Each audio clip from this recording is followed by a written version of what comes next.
ಹರೇ ಶ್ರೀನಿವಾಸ. ಹರಿ ಓಂ. ಎಲ್ಲರಿಗೂ ಸರಸ್ವತಿ ಶ್ರೀವಾರಿ ಚಾನಲ್ಗೆ ಸ್ವಾಗತ. ಸ್ನೇಹಿತರೆ, ಇವತ್ತು ಕೆಲವೊಂದು ವಸ್ತುಗಳನ್ನ ತಗೊಳ್ಳೋದ್ರಿಂದ ನಮಗೆ ದರಿದ್ರ ಮನೆಗೆ ಒಕ್ಕರಿಸುತ್ತೆ ಮತ್ತು ನಷ್ಟ ಬಾಧೆಗಳು ಉಂಟಾಗುತ್ತೆ.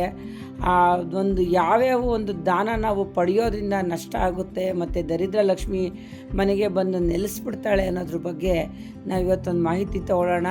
ಅದರಲ್ಲಿ 9 ವಸ್ತುಗಳನ್ನು ಮುಖ್ಯವಾಗಿ ಅವ್ರು ಇಷ್ಟೇ ಬಲವಂತ ಮಾಡಿ ಕೊಟ್ಟರು ನಾವು ತಗೊಳ್ಬಾರ್ದು. ಭಾಳ ಹುಷಾರಾಗಿರಬೇಕು.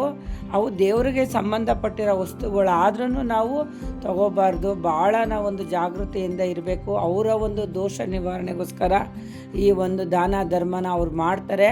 ಹಂಗಾಗಿ ನಾವು ಒಂದು ಯಾವುದನ್ನು ಪಡಿಬಾರ್ದು ಅನ್ನೋದ್ರ ಬಗ್ಗೆ ನೋಡೋಣ ಸ್ನೇಹಿತರೆ. ಮೊದಲಾಗಿ ಹತ್ತಿನ ಯಾರನ್ನ ದಾನ ಮಾಡೋಕ್ಕಿಂತ ಬಂದರೆ ದಯವಿಟ್ಟು ಇದನ್ನು ದಾನವಾಗಿ ನೀವು ತಗೊಳ್ಬೇಡಿ. ನಾವು ಏನು ಒಂದು ದೀಪ ಬೆಳಗ್ತೀವಿ ಮನೆಗೆ, ಜ್ಯೋತಿನ, ಆ ಬತ್ತಿನ ದಾನವಾಗಿ ತಗೊಳ್ಳೋದ್ರಿಂದ ನಾವೇನು ಒಂದು ಪೂಜೆ ಮಾಡಿ ಒಂದು ಸಂಕಲ್ಪ ಮಾಡಿರ್ತೀವಿ, ದೇವ್ರ ಮುಂದೆ ಒಂದು ಜ್ಯೋತಿ ಹಚ್ಚಿರ್ತೀವಿ, ಆ ಸಂಕಲ್ಪ ಎಲ್ಲ ಅವ್ರಿಗೆ ಈಡೇರುತ್ತೆ ಹೊರತು ನಮಗಲ್ಲ ಸ್ನೇಹಿತರೆ. ದೇವ್ರಿಗೆ ನಾವು ಕೊಡೋದು 2 ವಸ್ತು, ಧೂಪ ದೀಪ. ಹಣ್ಣು ಕಾಯಿ ಎಲ್ಲ ನಾವೇ ತಿನ್ನೋದು. ಹಂಗಾಗಿ ಆ ಧೂಪ ದೀಪನಾದ್ರೂ ಒಂದು ಶ್ರದ್ಧೆ ಭಕ್ತಿಯಿಂದ ನಾವು ಒಂದು ದುಡ್ಡು ಕೊಟ್ಟು ಖರೀದಿ ಮಾಡ್ಕೊಬಂದು ಆ ದೇವ್ರ ಮುಂದೆ ಹಚ್ಚೋಣ. ಹಂಗಾಗಿ ಯಾರೇ ಹತ್ತಿ ಕೊಟ್ಟರು ದಯವಿಟ್ಟು ನೀವು ಈಸ್ಕೊಬರ್ಬೇಡಿ, ನಿಮಗೆ ದರಿದ್ರ ಬರುತ್ತೆ. ಹಂಗಾಗಿ ಈ ಒಂದು ದಾನದಿಂದ ನಮ್ಗೆ ಒಳ್ಳೆಯದಾಗೋದಿಲ್ಲ. ನೀವು ದುಡ್ಡು ಕೊಟ್ಟೆ ಖರೀದಿ ಮಾಡ್ಕೊಂಬಂದು ಹತ್ತಿನ ತೊಗೊಂಬಂದು ದೀಪ ಬೆಳಗಿಸಿ ಸ್ನೇಹಿತರೆ. ಮತ್ತು ಅವರು ತುಂಬಾ ಬಲವಂತ ಮಾಡ್ತಾರೆ. ಒಂದು ದಾನ ಕೊಡಬೇಕು ಅಂದರೆ ಅವ್ರಿಗೆ ಹೇಳಿರ್ತಾರೆ ನೋಡಿರಿ, ಪುರೋಹಿತರುಗಳು ಮತ್ತು ಏನು ಬ್ರಾಹ್ಮಣರುಗಳು ಸುಮ್ಮನೆ ಯಾವುದನ್ನು ದಾನ ಈಸ್ಕೊಳ್ಳಲ್ಲ ಸ್ನೇಹಿತರೆ. 3ನೇದಾಗಿ ಮೆಣಸಿನಕಾಯಿ ದಾನ ತಗೊಳ್ಳೋದ್ರಿಂದ ನಾವು ತುಂಬ ನಷ್ಟ ಆಗುತ್ತೆ. ಮನೆಯಲ್ಲಿ ಕಷ್ಟಕ್ಕೆ ನಾವು ಗುರಿ ಆಗಿಬಿಡ್ತೀವಿ. ಅದೆಷ್ಟೇ ಆದರೂ ಆ ಖಾರ ಅನ್ನೋದು ನಮ್ಮ ಜೀವನದಲ್ಲಿ ಬಂದ್ಬಿಡುತ್ತೆ. ಹಂಗಾಗಿ ದಯವಿಟ್ಟು ಮೆಣಸಿನಕಾಯಿನ ಬಲವಂತ ಮಾಡಿದ್ರೂ ನಾವು ಬೆಳೆದಿದ್ದೀವಿ, ನಮ್ಮ ಹತ್ರ ಸ್ಟಾಕ್ ಇದೆ ಅಂತ ಕೊಡೋಕೆ ಬಂದರೂ ದಾನವಾಗಿ ಈಸ್ಕೋಬೇಡಿ. ಆದಷ್ಟು ನೀವು ಒಂದು ದುಡ್ಡು ಕಾಸು ಕೊಟ್ಟೇ ಮೆಣಸಿನ್ಕಾಯಿ ಖರೀದಿ ಮಾಡ್ಕೊಂಬಂದು ಉಪಯೋಗಿಸ್ಕೊಳ್ಳಿ ಸ್ನೇಹಿತರೆ. 4ನೇದಾಗಿ ಕುಂಬಳಕಾಯಿ ಬಗ್ಗೆ ಹೇಳ್ತಾ ಹೋದರೆ ಒಂದು ದೊಡ್ಡ ಕಥೆನೇ ಇದೆ ಸ್ನೇಹಿತರೆ.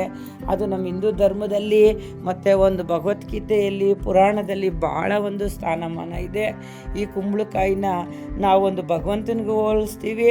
ಹಂಗಾಗಿ ಈ ಕುಂಬಳಕಾಯಿನ ಯಾರೂ ದಾನವಾಗಿ ತಗೋಬೇಡಿ, ಕದ್ದೂ ಸಹ ಕಿತ್ಕೊಂಬರ್ಬೇಡಿ. ಅದರಿಂದನೇ ಬೆನ್ನಟ್ಕೊಂಡು ಬಂದ್ಬಿಡುತ್ತೆ ನಮಗೆ ಕರ್ಮ ಅನ್ನೋದು. ಆದಷ್ಟು ಕುಂಬಳಕಾಯಿ ದಾನ ಕೊಡೋಕ್ಕೆ ಬಂದವ್ರಿಗೆ ನೀವೊಂದು 5-10 ಸಹಾಯ ಮಾಡಿ. 5ನೇದಾಗಿ ಎಣ್ಣೆ ದಾನ ಮಾಡಿದ್ರೆ ನಾವು ಖಂಡಿತ ಮುಟ್ಟಬಾರ್ದು. ನಾವು ಅವಲೇ ಹೇಳ್ದಂಗೆ ಧೂಪ ದೀಪ 2 ಭಗವಂತನಿಗೆ ಕೊಡೋದು. ಆ ದೀಪದ ಎಣ್ಣೆನ ನಾವು ಖರೀದಿ ಮಾಡ್ಕೊಂಬಂದೇ ಹಚ್ಚಬೇಕು ಸ್ನೇಹಿತರೆ. ಆದಷ್ಟು ದಾನವಾಗಿ ಕೊಡೋಕ್ಕೆ ಬಂದರೆ ನೀವು ಅದನ್ನ ಮುಟ್ಟಲೇಬೇಡಿ. ನಮಗೆ ಬೇಡವೇ ಬೇಡ ಅಂತ ನೀವು ಕಂಡೀಷನ್ನಾಗಿ ಹೇಳಬೇಕು. ಯಾಕಂದರೆ ಅವ್ರ ಕರ್ಮ ಪರಿಹಾರಕ್ಕಾಗಿ ಈ ಒಂದು ಎಣ್ಣೆನ ದಾನವಾಗಿ ಕೊಡೋಕ್ಕೆ ಬರ್ತಾರೆ. ಆ ಕರ್ಮದ ಫಲ ನೀವು ಮನೆಗೆ ಹೊತ್ಕೊಂಡು ಬರಬೇಡಿ. ಆದಷ್ಟು ನೀವು ಒಂದು ದುಡ್ಡು ಕೊಟ್ಟು ತೊಗೊಂಬಂದು ಆ ಎಣ್ಣೆನ ನೀವೊಂದು ಪೂಜೆ ಪುರಸ್ಕಾರ ಮಾಡ್ಕೊಳ್ಳಿ ಸ್ನೇಹಿತರೆ. ಅವ್ರ ಕಷ್ಟ ಪರಿಹಾರ ಮಾಡ್ಕೊಳ್ಳೋಕ್ಕೋಸ್ಕರ ಈ ದಾನವನ್ನು ಕೊಡ್ತಾರೆ ಹೊರತು ನಮಗೆ ಒಳ್ಳೆಯದಾಗಲಿ ಅನ್ನೋ ಉದ್ದೇಶದಿಂದ ಯಾರೂ ದಾನಗಳನ್ನ ಮಾಡೋದಿಲ್ಲ. ದಾನ ಅಂತ ಬಂದಾಗ ಭಾಳ ಹುಷಾರವಾಗಿದ್ದು ನೀವು ಅದನ್ನು ಸ್ವೀಕಾರ ಮಾಡಬೇಕಾಗುತ್ತೆ ಮತ್ತೊಂದು ದಾನ ಅಂದರೆ ಕಬ್ಬಿಣ ಸ್ನೇಹಿತರೆ. ಕಬ್ಬಿಣನ ಶನೇಶ್ವರನ ಒಂದು ಸಂಬಂಧಪಟ್ಟಿರೋದ್ರಿಂದ ಕಬ್ಬಿಣನ ಯಾವತ್ತೂ ನಾವು ದಾನವಾಗಿ ಈಸ್ಕೊಳ್ಳೇಬಾರ್ದು. ಹುಟ್ಟು ದರಿದ್ರ ನಮ್ಮ ಮನೆಗೆ ಒಕ್ಕರಿಸುತ್ತೆ. ಒಂದು ಚಾಕು, ಒಂದು ಚೂರಿ, ಒಂದು ಗುದ್ಲಿ, ಕುಡ್ಲು, ಈ ಥರ ಯಾವುದಾನ ಒಂದು ವಸ್ತುನ ನಾವು ಹೆಚ್ಚಿಗೆ ನಮ್ಮ ಮನೇಲಿತ್ತು ಒಂದು ಮಾಡಿಸ್ಕೊಂಬಂದ್ಬಿಟ್ಟಿದ್ದೋ ತಗೊಳ್ಳಿ ಅಂತ ಕೊಡೋಕೆ ಬರ್ತಾರೆ. ದಯವಿಟ್ಟು ಕಬ್ಬಿಣ ಮಾತ್ರ ಹಂಗೆ ಕೈಯಿಂದ ಅಂತೂ ಮಾತ್ರ ಈಸ್ಕೊಳ್ಳೇಬಾರ್ದು. ಆದಷ್ಟು ಹುಷಾರಾಗಿರಿ. ಮತ್ತು ರೋಡ್ಗಳಲ್ಲಿ ಎಲ್ಲನೂ ನಿಮ್ಗೊಂದು ಕಬ್ಬಿಣ ಸಿಕ್ಕಿದ್ರು ತರಬೇಡಿ. ಒಂದು ಪಿನ್ ಬಿದ್ದಿದ್ರೂ ಸಹ ಎತ್ಕೋಬೇಡಿ. ಒಂದು ಪಿನ್ನನ್ನು ಇನ್ನೊಬ್ರ ಕಡೆಯಿಂದ ನೀವು ದಾನವಾಗಿ ನೀವು ಇಸ್ಕೋಬೇಡಿ. ಅವ್ರು ಕೊಟ್ಟರು ತಗೋಬೇಡಿ. ಭಾಳ ಕಷ್ಟ ಬರುತ್ತೆ ಕಬ್ಬಿಣ ದಾನ ನಾವು ತಗೊಳ್ಳೋದ್ರಿಂದ. ಭಾಳ ಹುಷಾರಾಗಿರಿ ಸ್ನೇಹಿತರೆ. ಇನ್ನೊಂದು ದಾನ ಅಂತ ಬಂದರೆ ಉಪ್ಪನ್ನು ಮಾತ್ರ ನೀವು ಯಾವತ್ತೂ ಒಂದು ದಾನವಾಗಿ ಸ್ವೀಕರಿಸಲೇಬಾರ್ದು. ಅದು ಋಣ ಅಂತೆ. 100 ಜನ್ಮಕ್ಕೂ ಅದು ಋಣವಾಗಿ ನಮ್ಮ ಮಕ್ಕಳು ಮೊಮ್ಮಕ್ಕಳು ಮರಿಮಕ್ಕಳವರೆಗೂ ಅದು ಋಣ ಬಾಧೆ ನಿಂತೋಗ್ಬಿಡುತ್ತೆ ಸ್ನೇಹಿತರೆ. ನೋಡಿ, ಅಂಗಡಿಗಳಲ್ಲಿ ಉಪ್ಪಿನ ಮೂಟೆನ ಬಾಕ್ಲಲ್ಲೇ ಬಿಸಾಕ್ಬಿಟ್ಟು ಹೋಯ್ತಾರೆ ಹೊತ್ತು ಒಬ್ಬ ಕಳ್ಳನೂ ಆಗಲಿ ಒಬ್ಬರಾಗಲಿ ಯಾರು ಹೋಗಿ ಉಪ್ಪಿನ ಮೂಟೆನ ಕದಿಯೋದಿಲ್ಲ. ಉಪ್ಪು ಅಂದರೆ ಅಷ್ಟು ಭಯ ಇರುತ್ತೆ. ಅದೇನಿದ್ರೂ ಪರಂಪರೆಯಾಗಿ ನಿಂತ್ಕೊಂಡ್ಬಿಡುತ್ತೆ. ಹಂಗಾಗಿ ಉಪ್ಪಿನ ಋಣ ಯಾವತ್ತೂ ನೀವು ಮಡಿಕೋಬೇಡಿ. ಅದನ್ನು ದುಡ್ಡು ಕೊಟ್ಟು ಖರೀದಿ ಮಾಡ್ಕೊಂಬಂದು ನೀವು ಮನೆಗಳಲ್ಲಿ ನೀವು ಸ್ವೀಕಾರ ಮಾಡಿ ಸ್ನೇಹಿತರೆ. ಉಪ್ಪಿನ ಋಣ, ಕಬ್ಬಿಣ ಋಣ ಇವೆಲ್ಲ ಭಾಳ ಕಷ್ಟ ಅನುಭವಿಸ್ಬೇಕಾಗುತ್ತೆ ಮುಂದಿನ ದಿನಗಳಲ್ಲಿ. ನಮ್ಮ ತಲೆಗಳಲ್ಲೇ ನಾವೊಂದು ಈ ಧರ್ಮ, ಒಂದು ದಾನದ ಬಗ್ಗೆ ತಿಳ್ಕೊಂಡು ನಮ್ಮ ಮಕ್ಕಳಿಗೆ ನಮ್ಮ ಮೊಮ್ಮಕ್ಕಳಿಗೆ ಆದಷ್ಟು ನಾವೊಂದು ತಿಳಿ ಹೇಳೋಣ. ಯಾಕಂದರೆ ಒಂದೊಂದು ಸಣ್ಣ ಪುಟ್ಟ ತಪ್ಪುದಿಂದ ನಾವು ಭಾಳ ಒಂದು ಜೀವನದಲ್ಲಿ ನೋವು, ಕಷ್ಟ, ನಷ್ಟ, ದುಃಖ ಇವೆಲ್ಲ ನಾವು ಅನುಭವಿಸೋಂಥ ಒಂದು ಸಂಗತಿ ಬಂದ್ಬಿಡುತ್ತೆ. ಮುಖ್ಯವಾಗಿ ದರಿದ್ರ ಲಕ್ಷ್ಮಿ ನಮ್ಮ ಮನೆಗೆ ಬಂದು ಒಕ್ಕರಿಸ್ಬಿಡ್ತಾಳೆ. ಹಂಗಾಗಿ ಒಂದು ದಾನ ಧರ್ಮನ ನಾವು ಸ್ವೀಕಾರ ಮಾಡಬೇಕಾದ್ರೆ ಭಾಳ ಯೋಚನೆ ಮಾಡಿ ಒಂದು ದಾನನ ನಾವು ತಗೊಳ್ಳೋಣ ಸ್ನೇಹಿತರೆ. ಮತ್ತೊಂದು ದಾನ ಏನು ನಾವು ತಗೋಬಾರ್ದು ಅಂದರೆ ಕಪ್ಪು ಬಟ್ಟೆ ನೋಡಿ, ಶನೇಶ್ವರನಿಗೆ ಇಷ್ಟವಾದಂತಹ ಬಟ್ಟೆಯಾಗಿರುತ್ತೆ. ಅದು ತುಂಬ ಬೆಂಕಿ ಥರ ಇರುತ್ತೆ. ಆ ಬಟ್ಟೆನೇ ನೋಡಿ, ಸುಮ್ಮನೆ ನೀವು ಒಂಚೂರು ಬಿಸಿಲು ಕೈ ಹಿಡೀರಿ ಆ ಬಟ್ಟೆ ಹಾಕ್ಕೊಂಡು ಶಾಖ ಅಷ್ಟು ಹೊಡೆಯುತ್ತೆ. ಆ ಶನೇಶ್ವರನಷ್ಟೇ ಅದಕ್ಕೆ ಕೋಪ ಅನ್ನೋದೊಂದು ಇರುತ್ತೆ. ಯಾರು ನಿಮಗೆ ಒಂದು ಕಪ್ಪು ಸೀರೆ, ಕಪ್ಪು ವಸ್ತ್ರ, ಒಂದು ಕಪ್ಪು ಬ್ಲೌಸ್ ಪೀಸು, ಕಪ್ಪು ಪ್ಯಾಂಟು, ಪಂಚೆ ಈ ಥರ ಎಲ್ಲ ನಿಮಗೆ ಒಂದು ದಾನ ಅಂತ ಮಾಡೋಕ್ಕೆ ಬಂದಾಗ ದಯವಿಟ್ಟು ನೀವು ಅದನ್ನು ಸ್ವೀಕಾರ ಮಾಡಬೇಡಿ. ಅವ್ರಿಗೆ ಇಲ್ಲ ನಮ್ಮ ಹತ್ರ ಇದೆ, ನಮಗೆ ಈ ಕಲರ್ ಬೇಡ, ಬೇರೆ ಕಲರನ್ನು ಯಾವುದನ್ನು ಸ್ವೀಕರಿಸ್ತೀನಿ, ಇದು ನೀವು ಯಾರಿಗಾನ ಕೊಟ್ಕೊಬಿಡಿ, ಇಲ್ಲ ನೀವೇನೋ ಮಾಡ್ಕೊಳ್ಳಿ, ನಮ್ಗೆ ದಯವಿಟ್ಟು ಬೇಡ, ನಾವು ಕಪ್ಪು ಬಟ್ಟೆ ನಾವು ಹಾಕೊಳ್ಳೋದೇ ಇಲ್ಲ ಅಂತ ನೀವು ಕಂಡೀಷನ್ನಾಗಿ ಹೇಳ್ಬಿಟ್ಟು ನೀವು ನಿಷ್ಠುರ ಆದರೂ ಪರವಾಗಿಲ್ಲ ಸ್ನೇಹಿತರೆ.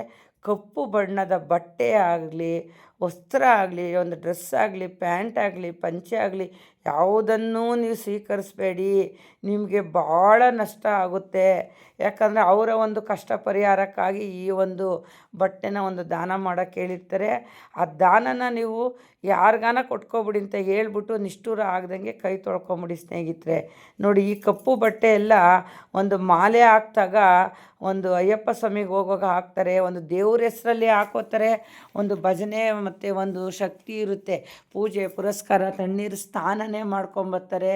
ಈ ಥರ ಎಲ್ಲ ಒಂದು ಪೂಜೆ ಪುರಸ್ಕಾರ ಒಂದು ಭಜನೆ ಎಲ್ಲ ಮಾಡಿಕೊಂಡು ಅವರು ಸ್ವಾಮಿ ಗುಡಿಗೆ ಹೋಗೋ ತಕ್ಕ ಮಾತ್ರ ಹಾಕೋತಾರೆ ಸ್ನೇಹಿತರೆ. ಮತ್ತೊಂದು ದಾನ ಅಂತ ಬಂದರೆ ಎಳ್ಳು ಮಾತ್ರ ತುಂಬ ಇಷ್ಟ ಅಂತೆ ಶನೇಶ್ವರ ಸ್ವಾಮಿಗೆ. ನಾನು ಸುಮಾರು ಹೇಳ್ತಾ ಇರೋದೆಲ್ಲ ಶನೇಶ್ವರನಿಗೆ ಸಂಬಂಧಪಟ್ಟಂಥ ದಾನನೇ ಆಗಿದೆ. ಹಂಗಾಗಿ ಎಳ್ಳು ದಾನ ಮಾಡೋಕ್ಕೆ ಬರ್ತಾರೆ. ಎಳ್ಳು ಆರತಿ, ಎಳ್ಳುಂಡೆ, ಎಳ್ಳು ಸಕ್ಕರೆ ಬೆಲ್ಲ ಎಲ್ಲ ಕೊಡೋಕ್ಕೆ ಬರ್ತಾರೆ. ಆ ಸಮಯದಲ್ಲಿ ಆದಷ್ಟು ಯಾರು ಇಸ್ಕೋಬೇಡಿ. ಯಾಕಂದರೆ ಅವರ ಒಂದು ಪಾಪ ದೋಷಕ್ಕಾಗಿ ಇದನ್ನು ದಾನ ಧರ್ಮ ಮಾಡಿರ್ತಾರೆ. ಹಂಗಾಗಿ ಇಲ್ಲ ನಮಗೆ ಬೇಡ ಅಂತಲೇ ಹೇಳಿ ತಪ್ಪೇನಾಗೋದಿಲ್ಲ. ಈ ಥರ ಒಂದು ದೇವಸ್ಥಾನಗಳಲ್ಲಿ ಮುಖ್ಯವಾಗಿ ಒಂದು ಎಳ್ಳಾರ್ತಿದು ಮತ್ತು ಎಳ್ಳುಂಡೆದು ಈ ಥರ ಒಂದು ಪ್ರಸಾದನ ನಮಗೆ ದೇವ್ರ ಹೆಸರಲ್ಲಿ ಕೊಡೋಕ್ಕೆ ಬರ್ತಾರೆ. ಆವಾಗ ಇಲ್ಲ ನಾನು ತೊಗೊಂಡಿದ್ದೀನಿ ಪರವಾಗಿಲ್ಲ ಅಂತ ಹೇಳ್ಬಿಟ್ಟು ಆದಷ್ಟು ನೀವು ಎಳ್ಳು ಪ್ರಸಾದನ ತೊಗೊಳ್ದೇ ಇರೋದು ನಿಮ್ಗೆ ಒಳ್ಳೆಯದು ಸ್ನೇಹಿತರೆ. ಕೊನೆಯದಾಗಿ ಏನು ದಾನ ತೊಗೋಬಾರ್ದು ಅಂದರೆ ಹುಣಸೆ ಹಣ್ಣು ದಾನನ ತಗೊಳ್ಳೇಬಾರ್ದು ಸ್ನೇಹಿತರೆ. ತುಂಬ ಗಮನ ಇಟ್ಟು ಕೇಳ್ಕೊಳ್ಳಿ. ಹುಣಸೆ ಹಣ್ಣು ದಾನ ತಗೊಳ್ಳೋದ್ರಿಂದ ಸಂಸಾರದಲ್ಲಿ ಬಿರುಕು, ಸಂಸಾರದಲ್ಲಿ ಉಳಿ, ಭಾಳ ಒಂದು ನೋವು ಬಾಧೆಗೆ ಅನುಭವಿಸ್ತೀರಾ. ಹಳ್ಳಿ ಕಡೆ ನಾವು ಬೆಳೆದಿದ್ದೀವಿ, ಒಂದು ಅರ್ಧ kg ತೊಗೊಳ್ಳಿ, 1 kg ತೊಗೊಳ್ಳಿ ಅಂತ ಕೊಡೋಕ್ಕೆ ಬರ್ತಾರೆ. ಮತ್ತು ಎಷ್ಟೋ ಜನ ಮರದಡೆನೂ ಹಾಯ್ಕೊಳ್ತಾರೆ. ಅವೆಲ್ಲ ತುಂಬಾ ತಪ್ಪು ಸ್ನೇಹಿತರೆ. ಅದು ಋಣನೇ, ಹುಣಸೆಹಣ್ಣು ಸಹ ಋಣನೇ. ಆದಷ್ಟು ನೀವು ದುಡ್ಡುಗಳು ಕೊಟ್ಟು ಖರೀದಿ ಮಾಡ್ಕೊಳ್ಳಿ. ನಾನು ಏನಿಷ್ಟೋ ತನಕ ಒಂದು ದಾನದ ಬಗ್ಗೆ ಹೇಳಿದ ವಸ್ತುಗಳ ಬಗ್ಗೆ ಅವೆಲ್ಲ ಶನೇಶ್ವರನಿಗೆ ಸಂಬಂಧಪಟ್ಟಂತಹ ಒಂದು ದಾನ ಆಗಿರುತ್ತೆ. ಆದಷ್ಟು ಹುಷಾರಾಗಿ ನೋಡಿ ನೀವು ಯಾವ ದಾನ ತೊಗೋಬೇಕು, ಯಾವ ದಾನ ತೊಗೋಬಾರ್ದು ಅನ್ನೋದನ್ನು ನೆಕ್ಸ್ಟ್ ವಿಡಿಯೋದಲ್ಲಿ ಹೇಳ್ತೀನಿ. ಈಗ ಹೇಳಿರೋ ಅಷ್ಟು ಯಾವುದೇ ಕಾರಣಕ್ಕೂ ನೀವು ಈ ದಾನನ ಪಡಿಬೇಡಿ. ಆದಷ್ಟು ಹುಷಾರಾಗಿರ್ರಿ. ಎಲ್ಲರಿಗೂ ಒಳ್ಳೆಯದಾಗಲಿ. ನನ್ನ ವಿಡಿಯೋ ಇಷ್ಟ ಆಗಿದರೆ ದಯವಿಟ್ಟು ಸಬ್ಸ್ಕ್ರೈಬ್ ಮಾಡಿ, ಲೈಕ್ ಮಾಡಿ, ಶೇರ್ ಮಾಡಿ, ಸಪೋರ್ಟ್ ಮಾಡಿ. ಹರಿ ಓಂ ಹರೇ ಶ್ರೀನಿವಾಸ.